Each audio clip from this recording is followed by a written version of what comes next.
Mister Sameer, हमारे board of directors और मुझे पर्सनली आपका स्टार्टअप का ये आइडिया काफ़ी पसंद आया। ये राइस टबल से बायोफ्यूल बनाना और ये डिस्पोजेबल प्लेट्स का आइडिया काफ़ी फ्रेशनेस लिए हुआ है। And you also know that as a conscious entrepreneur we think about environment, so we would like to invest or what you can say fund your startup. I think this is the right time to end this series of meetings and seal the deal. एक हाथ में coffee का मग पकड़े समीर का उसकी बात पर ध्यान न देने की खींच को छुपाते हुए बयार ने अपना प्रस्ताव समीर के सामने रखा।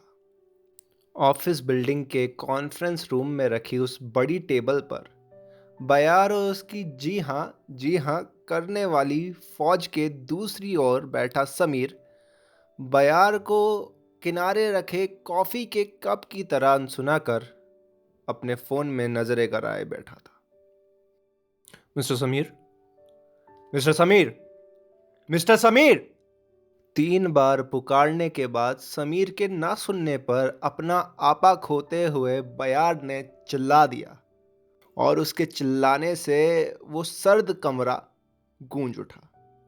बयार के गुस्से और चिल्लाहट पर कोई प्रतिक्रिया ना देते हुए समीर ने फोन नीचे रखते हुए हंसते हुए कहा, सॉरी सॉरी मैम, माफ़ कीजिएगा, मैं तो बस आपके सच बोलने का इंतज़ार कर रहा था।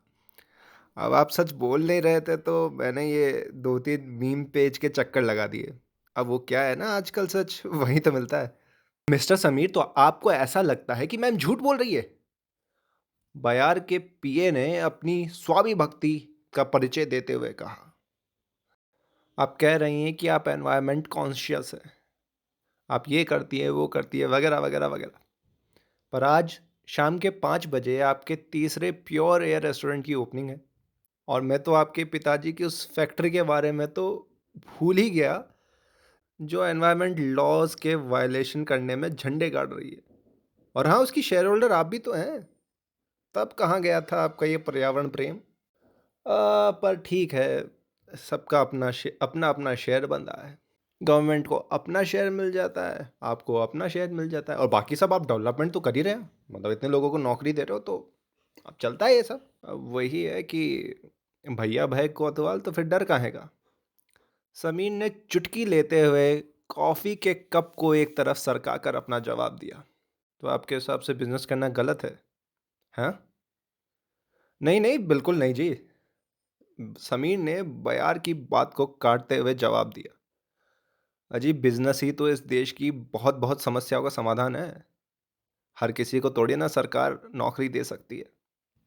पर जब इस शहर में हर 7 दिन में 80 लोग जहरीली हवा की वजह से अपना दम तोड़ रहे हैं, कई हजारों लोग बीमारियों से जूझ रहे हैं, और ऐसे हालात में अगर आप साफ हवा को कोई बाजारू चीज़ बनाकर रख देंगे, तो जो ये साफ हवा का सबका मौलिक हक है, वो बस एक प्रिविलेज बनकर रह जाएगा, जैसा खाना, पानी और मकान के साथ हो रखा है।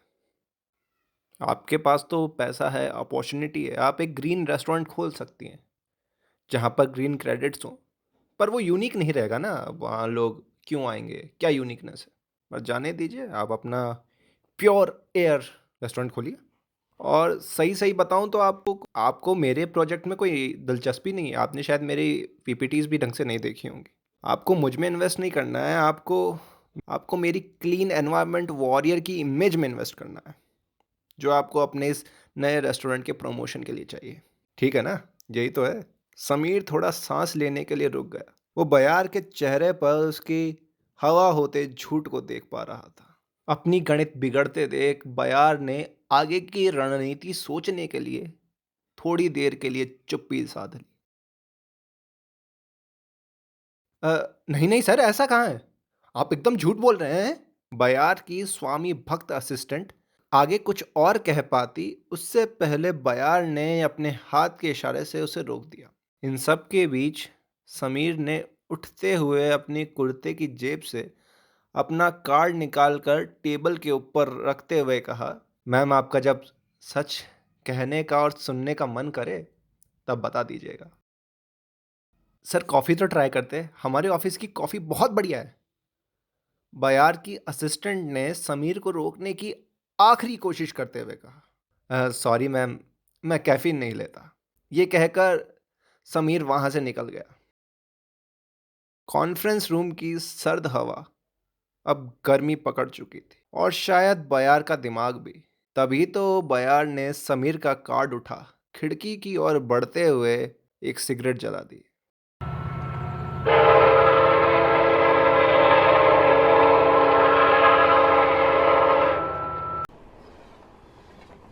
बीड़ी की कश से उड़ते धुएं के पीछे समीर का दिया वो कार्ड लक्ष्मी को अपनी सोच में उलझते सुलझते हुए देख रहा था। ये कोई 1.5 साल पुरानी बात रही होगी, जब समीर ने लक्ष्मी को कोई 30,000 रुपये दिए थे।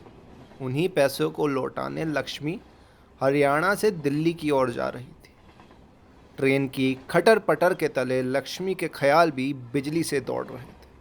लक्ष्मी और उसका पति जगदीश एक मंझले दर्जे के किसान थे।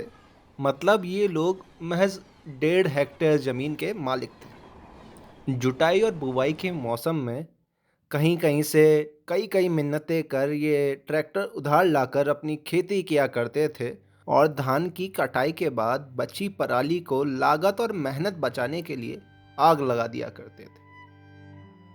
ऐसा नहीं है कि पराली को आग लगा वो होली दिवाली सा कोई उत्सव मनाते थे। पराली को आग लगाने से निकलने वाली ये जहरीली हवा दिल्ली का दम घोटने से पहले उनका दम घोट दिया करती थी। ये जहरीली हवा उनकी भी आंखों, फेफड़ों और ईमान को दर्द दिया करती थी, पर उनके पास इसके अलावा और चारा भी कहां था। सरकार तो बस किसानों को पराली जलाने का अपराधी घोषित कर इनको जेल में भर अपना पल्ला झाड़ देना चाहती थी। भला इन छोटे किसानों की समस्या सुलझाकर उनको क्या फायदा मिलने वाला था।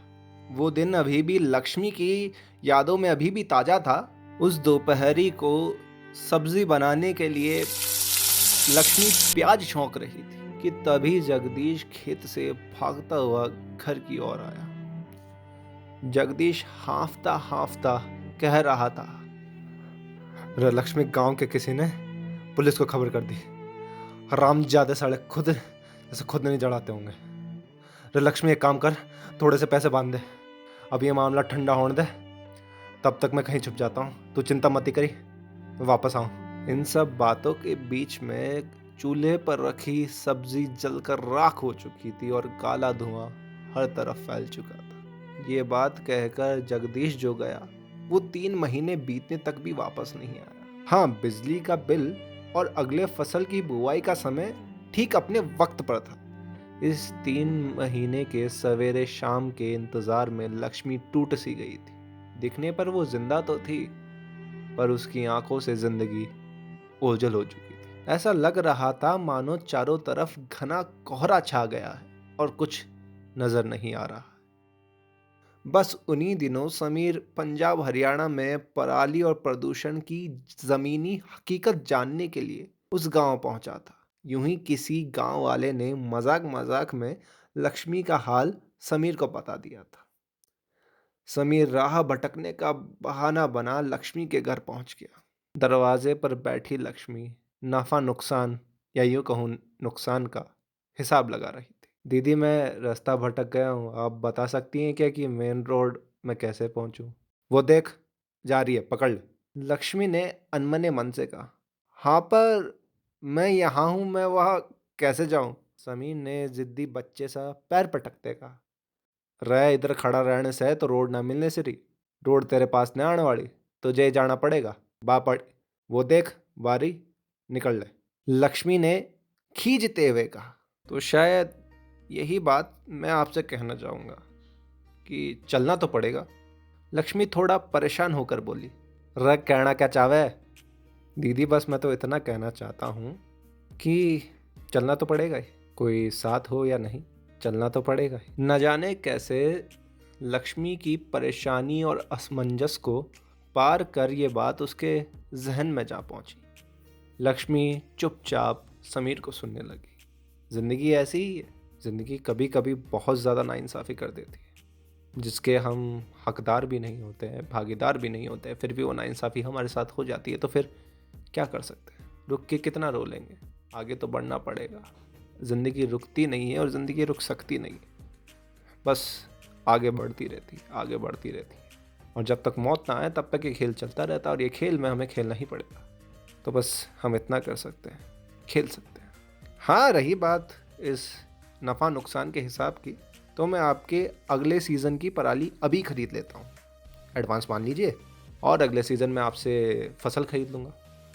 अब ये पैसे आपको लेने पड़ेंगे, क्योंकि अगर आप ये पैसे नहीं लोगे तो अगली फसल बोओगे कैसे? और आप अगली फसल नहीं बोओगे तो फिर मैं खरीदूंगा कैसे?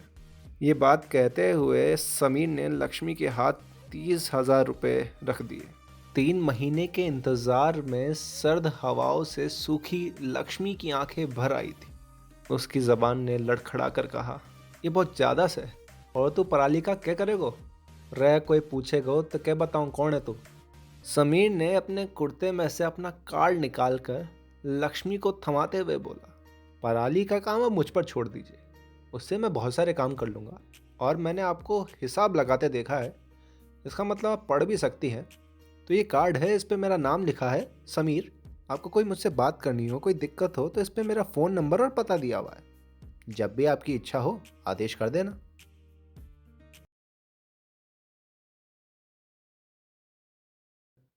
ये कार्ड देखते देखते लक्ष्मी दिल्ली स्टेशन के बाहर आ चुकी थी।